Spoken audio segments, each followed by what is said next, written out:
আমাদের অধীনে অনেক লোক আছে, অনেক কর্মচারী আছে।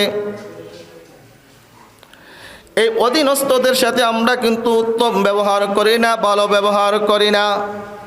অধীনস্থদেরকে নিজের কামলা মনে করি, নিজের গোলাম মনে করি। না না না, রাসূল কারীম সাল্লাল্লাহু আলাইহি সাল্লাম বলছেন, তোমার অধীনস্থে যারা কাজ করে তারাও তোমার ভাই, তাদেরকে চাকর মনে করো না, গোলাম মনে করো না।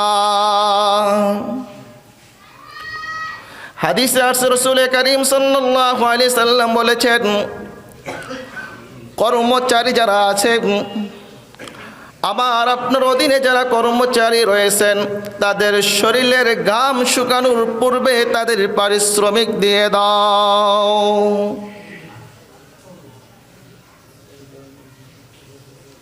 ঘাম শুকানোর পূর্বে দিবে তো দূরের কথা, মাস শেষ হয়ে যায়, আরেক মাসে 15 তারিখ চলে যায়, তারপরও বেতন দেওয়ার কোনো কি থাকে না, খবর থাকে না।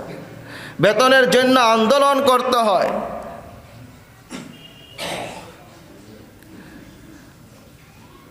মিল ফ্যাক্টরির লোকেরা, কর্মচারীরা বেতনের জন্য আন্দোলন করে।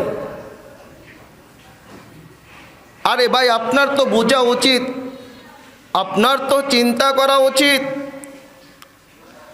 যে আমার লাখ লাখ টাকা আমার সংসার চলে না,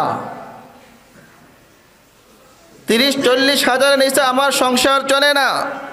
তো আমার অধীনস্থ যারা আছে, কর্মচারী যারা আছে, তাদের কিভাবে 10-12 হাজার টাকা বেতনে তাদের সংসার চলে? আপনার যেরকম সন্তানাদি রয়েছে, ফ্যামিলি রয়েছে, বিবি বাল বাচ্চা রয়েছে, বাবা মা রয়েছে, তাদেরও তো বিবি বাল বাচ্চা রয়েছে, সংসার রয়েছে। আপনার যেরকম আপনার সন্তানকে লেখাপড়া করাতে মনে চায় ভালো জায়গায়, অন্যের সন্তানকেও ভালো জায়গায় লেখাপড়া করাতে মনে চায়। সুতরাং আপনি বেতন নিয়ে কেন এত গড়িমিশি করেন? যেখানে রাসূল বলেছেন, শ্রমিকের শরীরের ঘাম শুকানোর পূর্বে তার পারিশ্রমিক দিয়ে দাও, তার বেতন দিয়ে দাও।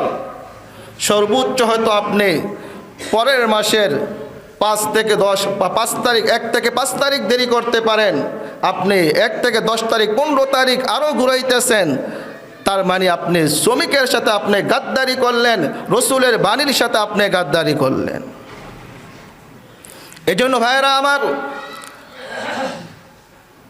শ্রমিকেরা যাতে আন্দোলন করতে না হয়, শ্রমিকেরা যাতে আপনার বিরুদ্ধে কথা বলতে না হয়, এই জন্য শ্রমিকদের প্রতি খেয়াল রাখতে হবে। শুধু খেয়াল রাখলেই হবে না। আপনি একটা বেতন ধরলেন, লামসাম দিয়ে বেতন, আপনাকে চিন্তা করতে হবে প্রত্যেক শ্রমিকের, প্রত্যেক ব্যক্তির যার যার যোগ্যতা অনুযায়ী বেতন নির্ধারণ করতে হবে। আর বর্তমান বাজার হিসাবেও আপনাকে বেতন লক্ষ্য করতে হবে যে বর্তমান বাজারে একটা ফ্যামিলি চলতে গেলে কি পরিমাণ অর্থকরীর দরকার, টাকা পয়সার দরকার। আমার তো 50,000 হইলেও চলে না, কিন্তু আমার অধীনস্থ সে 10,000, 12,000 টাকা দিয়ে কীভাবে চলে, এটা চিন্তা করতে হবে। চিন্তা না করলে আপনি যদি কোনো পদে বসে থাকেন, যে কোনো পদে আপনি বসেন না কেন, আপনি যদি মনে করেন আমি তো পদে আছি, আমি বড়, আমার ইচ্ছা, আমার খুশি, আমি যা ধরবো তাই করতে হবে, আপনি জুলুম করলেন। আপনি জুলুম করলেন, অন্যায় করলেন।